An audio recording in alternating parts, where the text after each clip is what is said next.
Indudablemente que en la ñana hay un aspecto sumamente importante, que es una combinación de los dos mundos de la ñana, la reflexión y la percepción de la realidad, y que también es una integración dentro del Rumi de la ñana yoga que corresponde al Gatayata, o sea, la penetración en el origen de las cosas. Todo ello abriga la investigación.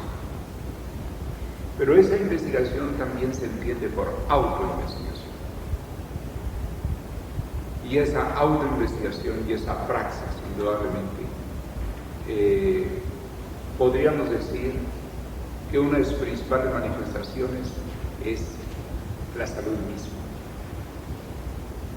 comenzando por la salud. Uno comprender qué enfermedades tiene predisposición, cuáles son por herencia, cuáles son las limitaciones a ese respecto. Ello es muy importante y se debe conocer a fondo esos aspectos. Pero también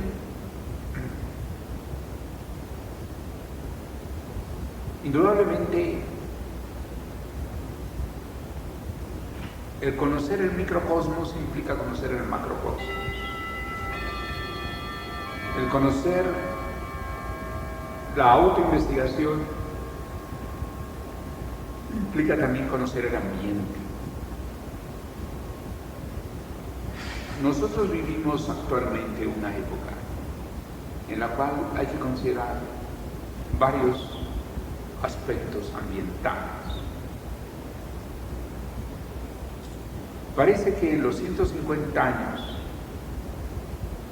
de desarrollo industrial, conforme fue estudiado en el gran evento que hizo Inveciencias en combinación con el gobierno,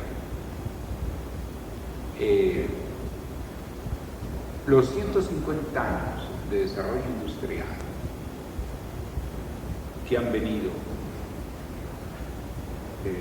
desarrollándose han dado como consecuencia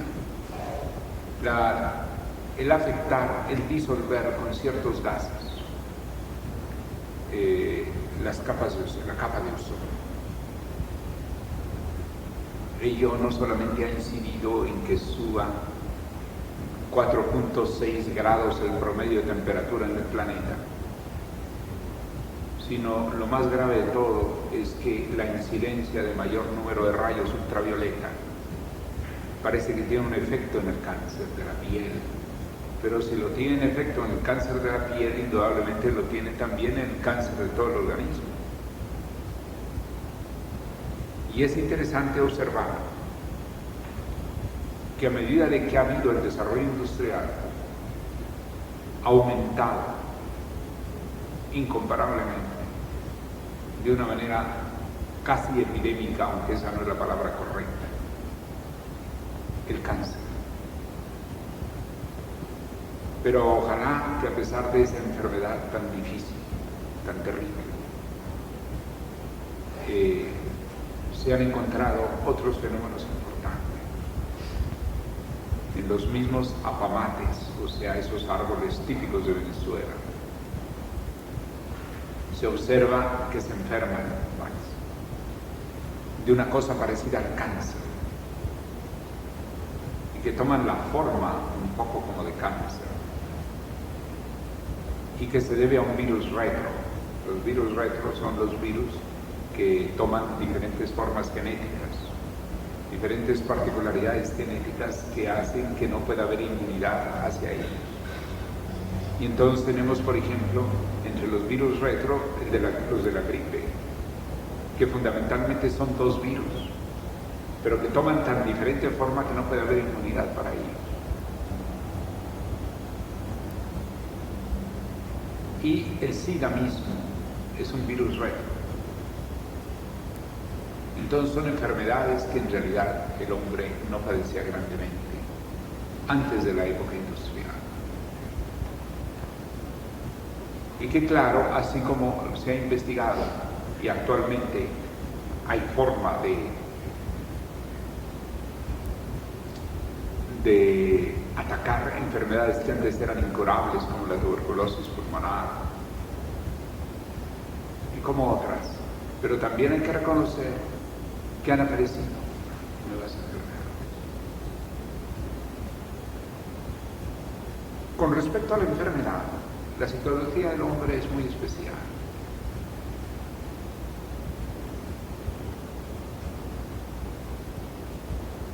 Se ha descubierto desde hace tiempo que hay una cierta tendencia a querer contagiar a los demás de lo que se tiene en ciertos tipos de personas, comenzando por el ambiente de las mujeres públicas, que tal vez en venganza a todo lo que las hace sufrir el hombre y sus problemas, se ha descubierto que hay una gran incidencia en que les gusta contagiar de sus enfermedades venéreas a los jóvenes que llegan, y a los hombres que llegan con ellas.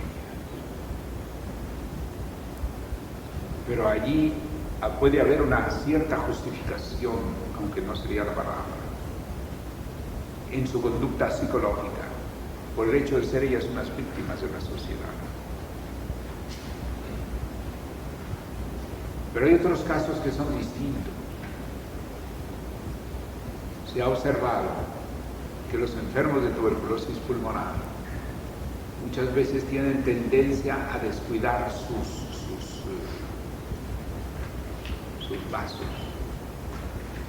sus utensilios de comida, y que saben que pueden contagiar a otras personas, y a pesar de eso llegan a hacerlo. Es decir, la tendencia en un momento dado a transmitir, inclusive en la lepra, se ha sabido de leprosos que sus escamas procuran tirarla en los alimentos de otras personas. Pero donde incide un poco más frecuentemente y la gente no se da cuenta es en la parte de la gripe, por ejemplo, en que las personas que tienen gripe muchas veces tienen impulsos de los cuales no se dan cuenta y se acercan a otras personas sabiendo que los van a contagiar. Unas veces por no dar importancia a la gripe y otras veces por dañar. Gente que tiene complejos, que tiene ciertas formas psíquicas y que no representa una mente sana. Se entiende que si uno tiene una enfermedad contagiosa debe evitar contagiar a la otra persona, aun cuando sea una aparente resfriado. Eso es una mente sana. Hay en él una mente sana. Se entiende que muchas veces por descuido, pero la gente llega a sentir todos los efectos de la gripe, a veces con fiebres, con toda una molestia de 3 o 4 días, y con la mayor facilidad del mundo llegan y se acercan a otros. Hay padres de familia que acercan a sus niños chiquitos que tienen gripe a otras personas de la familia, y naturalmente de sus niñitos tosen y todo es un spray y contagian a los demás. ¿Por qué la astrología de los hombres?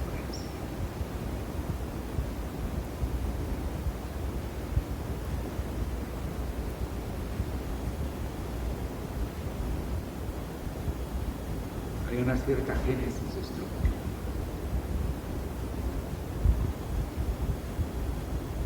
Hay un cierto,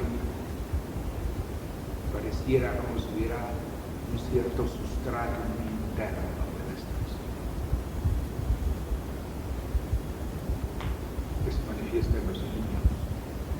que se manifiesta en las colectividades. Cuando el hombre se encuentra solo, es un poco como las ratas. La rata sola no ataca. Pero cuando la rata está en colectividad, puede lanzarse hasta contra un tigre. Y el hombre, cuando está en colectividad muy grande, toma ciertas formas de vandalismo.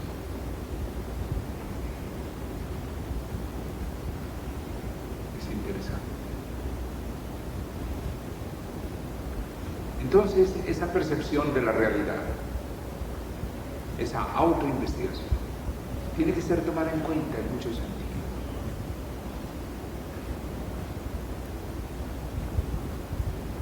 Nosotros debemos alimentarnos de una manera en que no nos dañemos.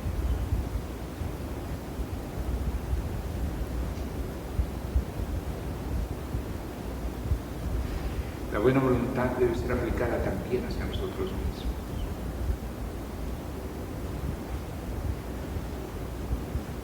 Hay personas que no dejan el chocolate, personas que no dejan la ira, y personas que acortan su vida porque tienen la tendencia permanente a enfermarse de determinada manera. Y sin embargo, no superan eso. No se dan cuenta cuando algo les daña a sus pecados.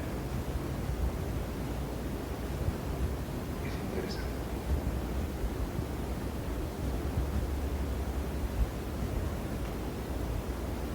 Hay gente para que parece que le gusta engañarse a sí mismo. Eso es otro aspecto muy significativo. Hasta el punto que el Surya Maestro, en uno de los propuestos teológicos, dice las palabras de un cura que dice que a la humanidad, al pueblo le gusta la impostura.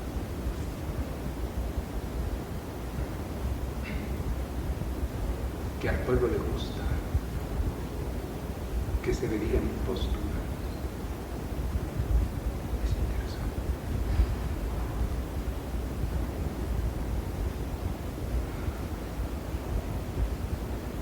Y entonces es interesante cómo le gusta a la gente engañarse a sí mismo.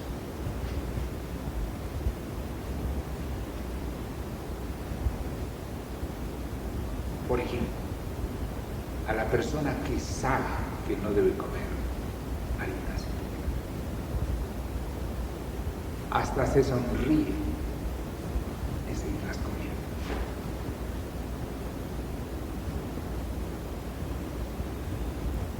Y lo hace así como escondidas, pero ¿de quién? De sí mismo.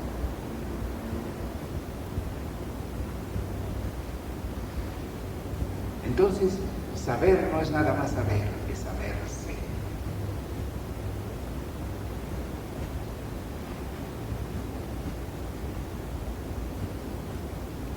Si una cosa hace daño, lo lógico es no saber. Cuando se descubre que hace daño.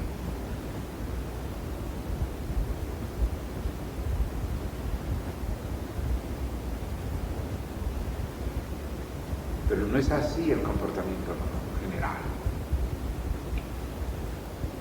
El comportamiento general es hacer las cosas a pesar de que dañen. No digamos el cigarrillo y otras cosas que vemos. Qué interesante es que a pesar de toda la propaganda, las opiniones, los médicos que declaran, sin embargo, la gente fuma.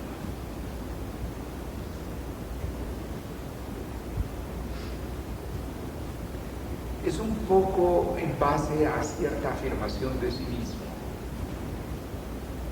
que ocurre también con respecto a la muerte.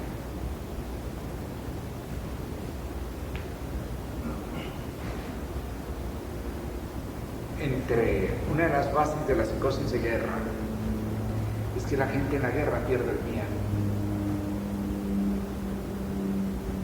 Y cuando ya llega el momento en que todos están con sus armas y todo, la gente actúa y se decide de una manera increíble.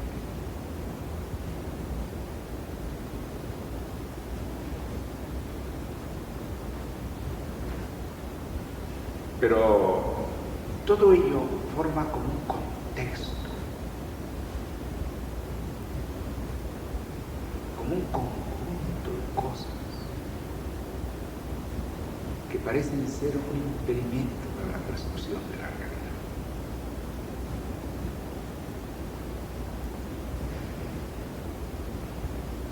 Los psiquiatras tienen que pasar a veces 2 y 3 y 4 horas en reuniones con un paciente para tratar de lograr que sean capaces de verse a sí mismos en algo.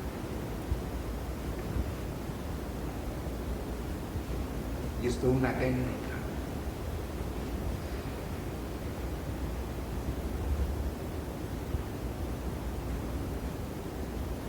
Por ejemplo, de la muchacha que se traumatiza de celos.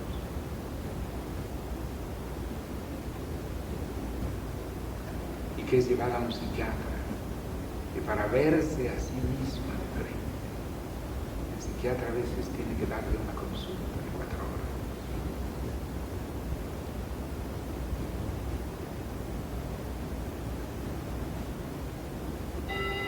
Y a veces tienen que ser repetidas las sesiones 6, 8 y 10 veces. Entonces, para comer no es extraño que la persona que no deba comer tal cosa la sigue comiendo. Percepción de la realidad. Entonces, por eso es necesaria la autoinvestigación.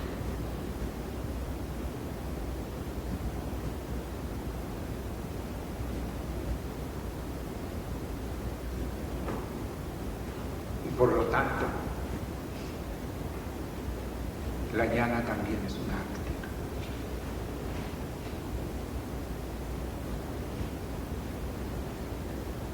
A veces conmigo se molestan las personas porque no dejo que se acerquen las personas que tienen crédito.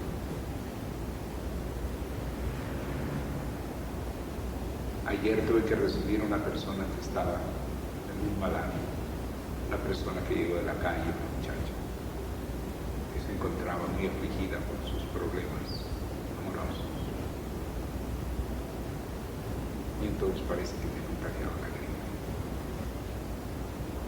Veo a veces la necesidad de atender más a las personas desconocidas o que no son del grupo de confianza en el salón. Pero entonces inmediatamente yo procedo a darle a conocer a todo el mundo que me comienza un proceso gripal, para que no se me acerque. Porque yo me sentiría muy mal de ser foco de una pequeña epidemia. Pero hay madres que aman tanto a su niñito en brazos, que ya no hay gripa, se lo ponen a que bese al papá, que bese a la abuela, que bese todo. Al rato ahí la familia está hecha una clínica.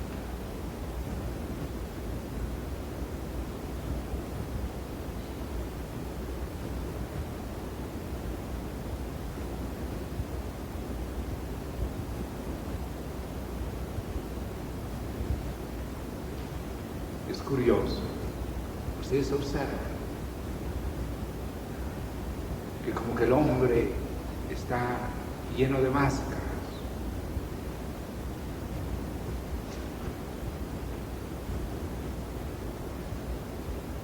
No tiene la interés de ser más claro.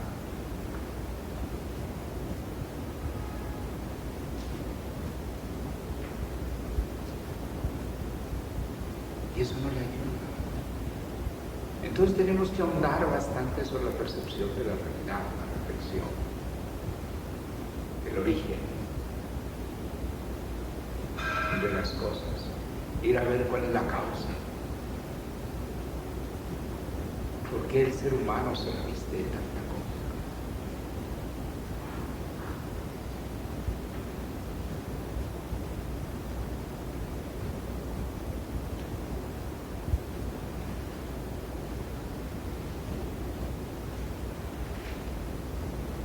Y al mismo tiempo, seguramente,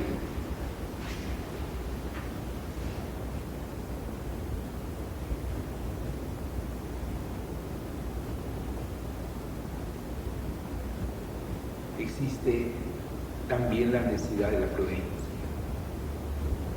Como dijimos, ni temor, ni temeridad, ni temeroso, ni temerario.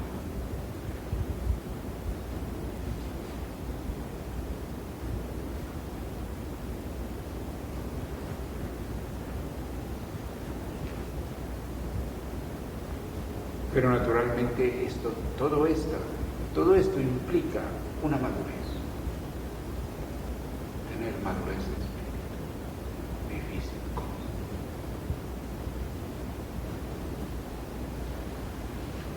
Porque pareciera que hay mucho la tendencia a lo infantil. Pareciera como que la felicidad radicara en la madurez.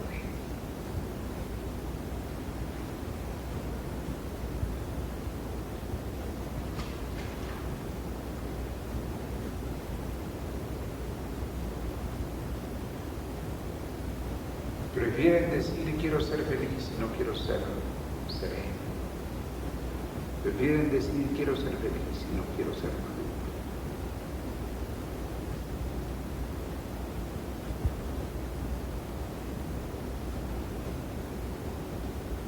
Entonces evidentemente hay una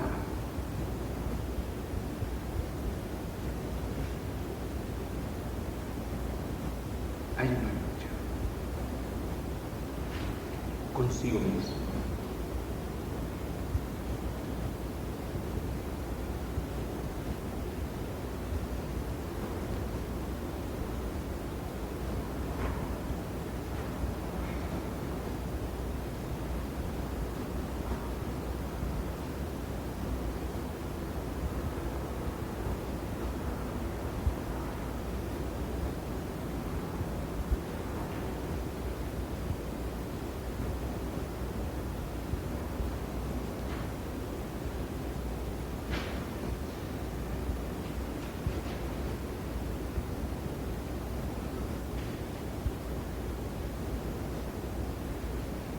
Quisiera decirles que esto considero que es parte de la llama. Porque si no, ¿cómo hablamos de estudio? El estudio no es nada más en libro. El estudio radica también en los sucesos, en las actitudes que vemos y en las actitudes nuestras.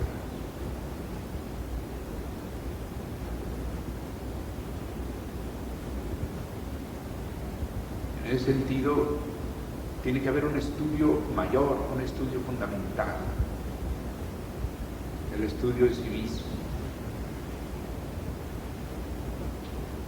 Pero nuevamente, como dijimos ayer, tiene que haber dos aspectos. Uno, el del autoexamen, y otro, el de la trascendencia. No ver nada más estas cosas en el sentido pesimista o de autoexamen,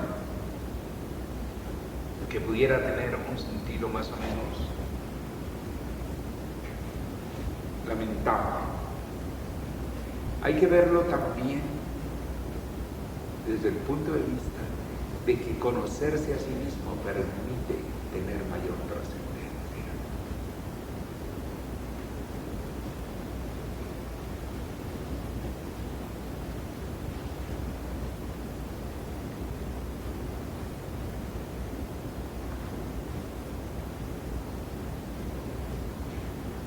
Y por eso hablamos ayer del profeta Balaam, del leproso que logró ser profeta. Él sabía que era leproso, y que se le conocía en las manos y que se le conocía en la cara. Pero eso no le impidió ser profeta, porque cubrió su rostro con un velo y sus manos también, y no dejaba ver su rostro. Por eso le llamaban profeta Balaam.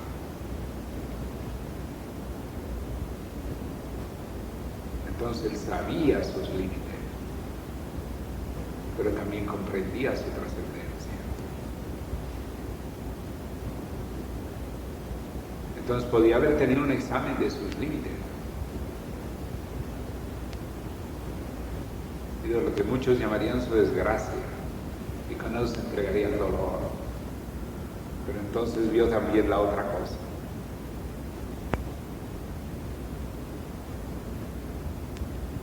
Y entonces procuraba que las mujeres que lo amaran fueran ciegas. Interesante.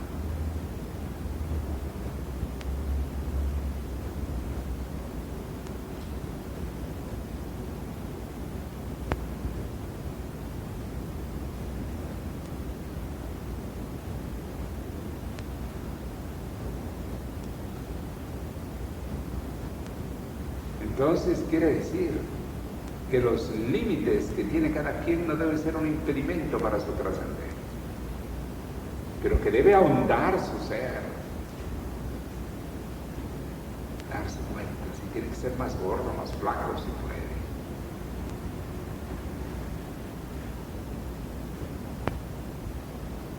Y tiene que ser un poco más tal cosa, un poco menos tal otra. Y eso es un trabajo, pero no en el sentido deprimente, sino en el sentido de conocerse a sí mismo, para poder penetrar su propia trascendencia. Pero también conocerse a sí mismo es conocer muchas otras cosas.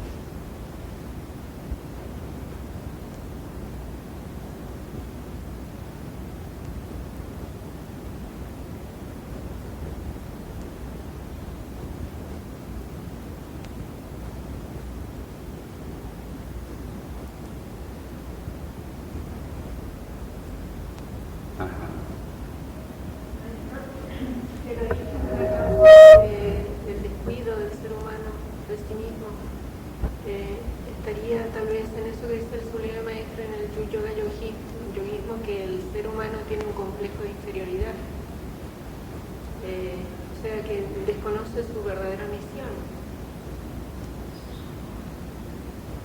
Por eso muchas veces, y estoy muy de acuerdo con lo que has mencionado, por eso muchas veces trato de señalar que hagan conciencia de una misión a cumplir. Que aunque sea perfectamente afín a la misión que podamos cumplir nosotros, eso no quiere decir que no se ponga todo el valor y toda la trascendencia en cada individualidad. Así es.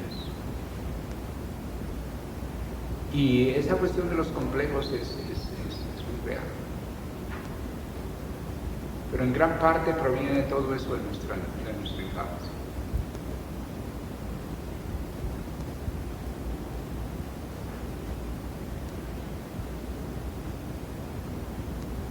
El ego de nuestros padres a veces se proyecta demasiado en nosotros. Quieren que seamos como ellos, piensan que debemos ser.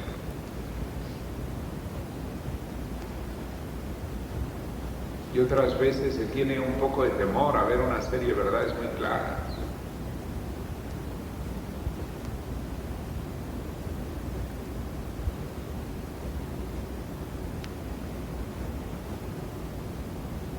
Todo eso remueve.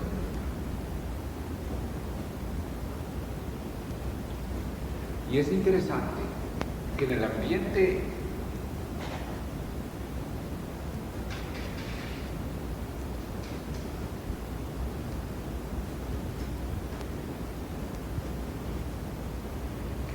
espiritual se dan muchas cosas. Nosotros vemos el ambiente espiritual con mucho idealismo. Pero entre la percepción de la realidad hay que tomar en cuenta que hay mucha gente que busca este ambiente por evadirse de sí mismo, por evasiones de tipo muy interior. Naturalmente, dentro de ello buscan muchas veces aquella ilusión que les haga borrar alguna realidad interior. Y por eso muchas veces no les gusta la llana.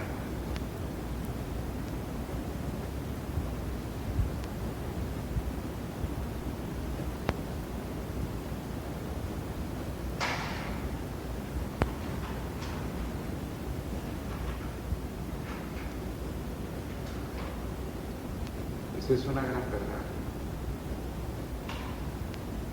Y tal vez es la mayoría.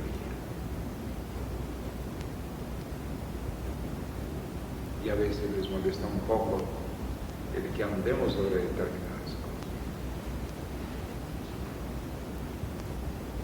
Pero indudablemente el sendero a la llana es el más sólido, porque es el más consciente de su propia realidad.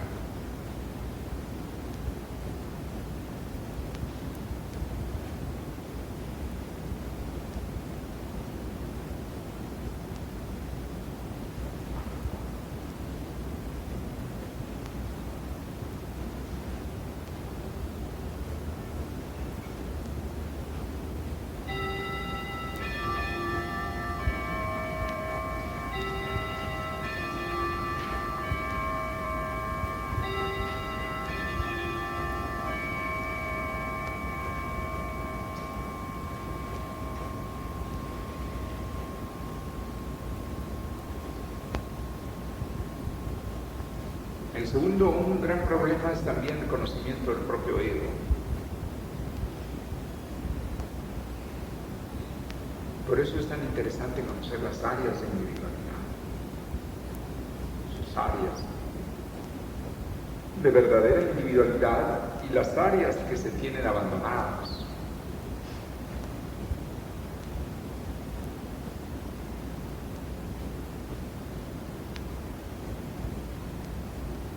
El ego, decía el Swami Tilak, que era el gran problema.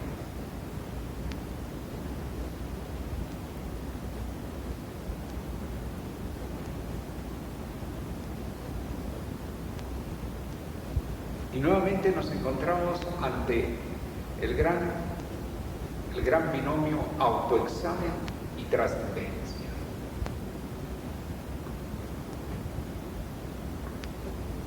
Me gustaría escribir un libro que así se llama.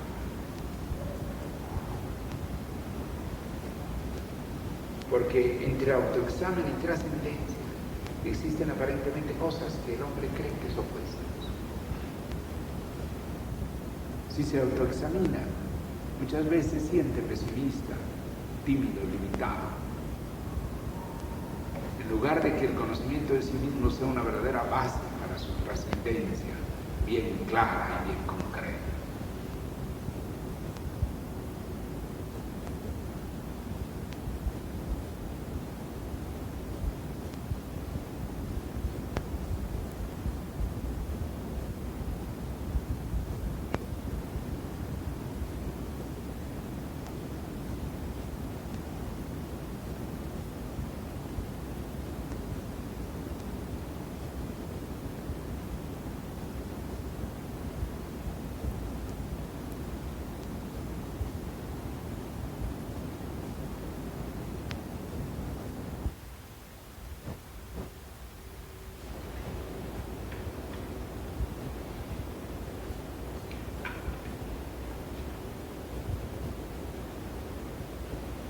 Pero naturalmente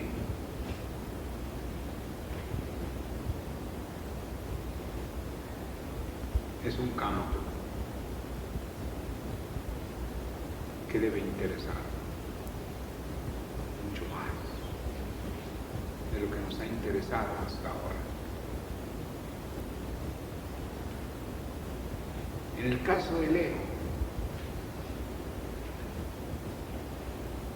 nosotros debemos comprender que nadie es moneda de oro para circular en todas partes, pero que no por eso deja de ser moneda de oro.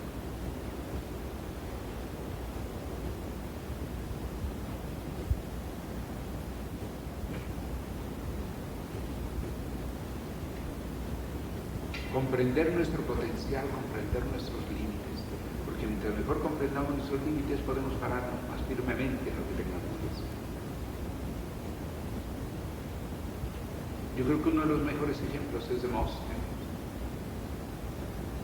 Seguramente todos recuerdan ese personaje que fue el mejor orador de Grecia y que sin embargo no podía pronunciar las palabras, tenía la lengua enredada. Y entonces él sintió la necesidad de su trascendencia hablando. Entonces, ¿qué fue a hacer? Se fue a las playas a ponerse piedritas en la arena, piedritas de la arena en la boca. Unas chicas, otras grandes, según se trataba en tal panela, y comenzaba a hablar de solo al mar. Hasta que llegó a ser el mejor orador. Pero si él no hubiera conocido que era tartamudo, no hubiera podido encontrar la forma de poder llegar a ser un gran orador. ¿Qué importaba que no hubiera sabido que era tartamudo?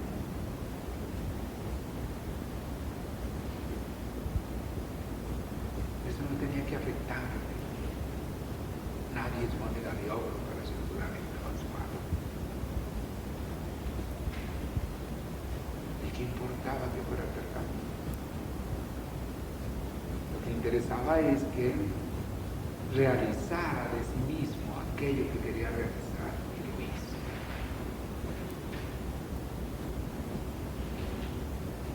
Eso es hermoso.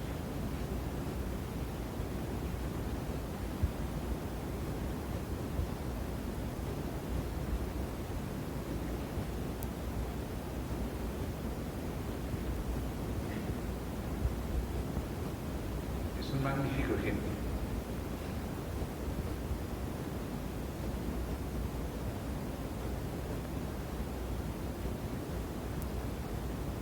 Lo que voy a decir puede malinterpretarse,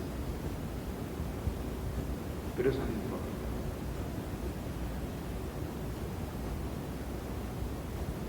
Una de las figuras que más agradaban de los cuentos, de piratas, una de las cosas más simpáticas, es que muchas veces a los piratas se les pinta con un ojo menos, con un ojo tapado, una pata de palo. Qué simpático, qué bello. Porque su pata de palo y su ojo tuerto no les impide lanzarse a la aventura del mar con todas sus mareas y todas sus tempestades. Y estar allí en aquellos barcos de la antigüedad que están muy lejos de ser los transatlánticos actuales, sujetos a todos esos vaivenes y a toda esa pleamar, y ellos ahí con su pata de palo, que todavía, como si fuera poco el problema del mar, todavía se lanzaban allá a conquistar una isla o a lanzarse sobre otro barco. Dejando a un lado la vida del pirata como pirata, que lamentablemente su propósito era más bien allanar otros barcos y otras islas. Pero no, yo me estoy refiriendo en este momento a las circunstancias. Es una circunstancia psicológicamente hablando. ¿Quién iba a desconocer de ellos que tenía su pata de palo? Y tener una pata de palo es un problema. Tremendo problema. Mucha gente se vuelve limosnero.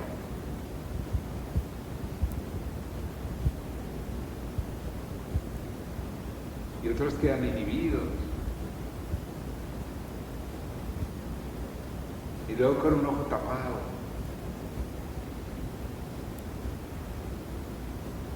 Y sin embargo lanzarse al mar de esa manera.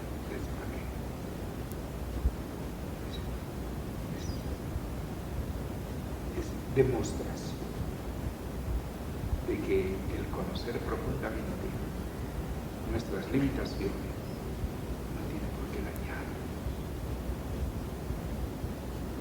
ni por qué sentir mal.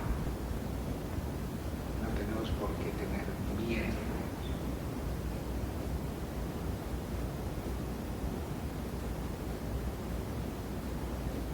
Eso ayuda más a una mente sana, perfectamente potenciada para muchos alcances.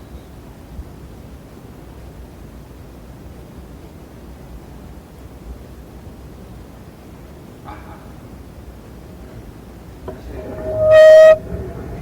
Actualmente parece que es un creativo, el surgimiento de todas estas personas válidas, donde hay inclusive campeonatos, olimpiadas internacionales, y yo he observado no hace mucho en elecciones televisivas, personas con una pata corriendo, magnífico, ¿no? Así en el ruedo, consigue un desarrollo para ese interior de la trascendencia que sucede. Me parece que es un imperativo ya en general en el mundo, ¿no?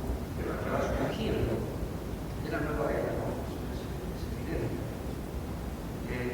Hay una organización internacional de la nueva de considerar a esas personas, inclusive se está creando una psicosis general de considerarla al mismo nivel de todos los estamentos, ¿no? En todas las naciones del mundo.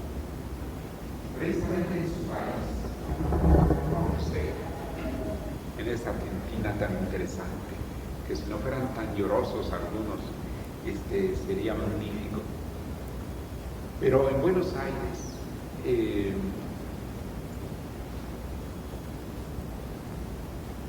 tuve oportunidad de ver una casa de minusválidos. Era un hogar donde ellos eran los que regían todo.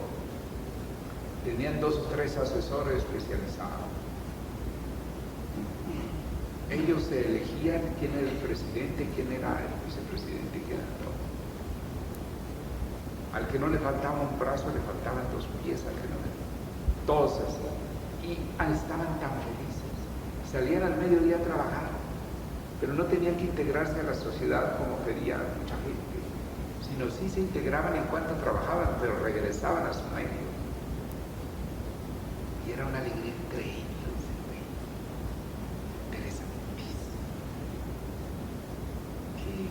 Usted está señalando exactamente es un síntoma de la nueva era. Y fíjense ustedes que lo incluimos en la ñana porque es la percepción de la realidad. Mucha gente le tiene miedo a la realidad. Y la realidad tiene también su aspecto muy positivo. Muy positivo.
Hacen tarjetas postales. Es muy bonito aquel poema que dice, ¿verdad?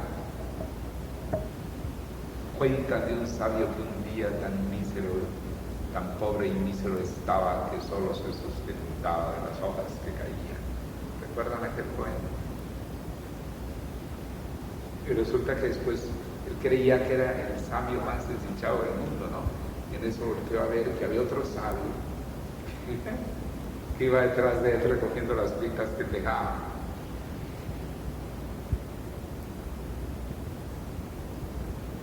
Así que todo ello demuestra que tenemos grandes ejemplos que muchas veces no nos percatamos de ello.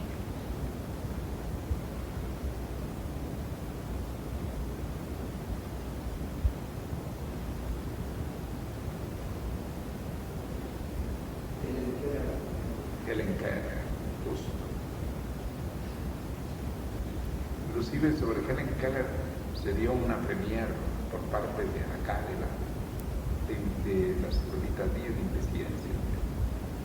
Se dio una sobre Helen Keller. Sí.